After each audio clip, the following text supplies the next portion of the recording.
आता मार्केटमध्ये ना 10वीतल्या आणि 12वीच्या विद्यार्थ्यांमध्ये सगळ्यात मोठा स्कॅम होतोय आणि हा स्कॅम झाल्यानंतर ही भोगायला लागते कोणाला माहिती का, त्यांच्या फॅमिलीला. तुम्ही म्हणाल कसा, आता स्कॅमर लोक काय करतात, 10वीतल्या 12वीतल्या मुलांना कॉल करतात, म्हणजे त्यांची इन्फॉर्मेशन वगैरे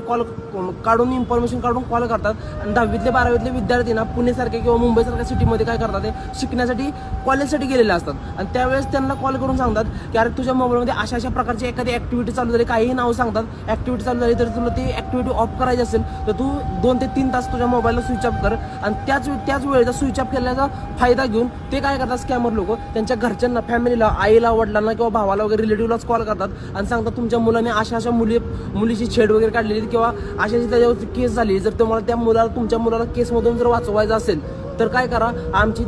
जे नंबर दिलाय त्या नंबरवरती काय करा, तुम्ही एक 15 ते 20 हजार रुपये पाठवा. आणि फॅमिली काय होते, पॅनिक सिच्युएशन मध्ये येते आणि लगेच पैसे पाठवते आणि मुलाला ज्यावेळेस कॉन्टॅक्ट करायला जाते फॅमिली, त्यावेळेस मुलाचा मोबाईल असतो स्विच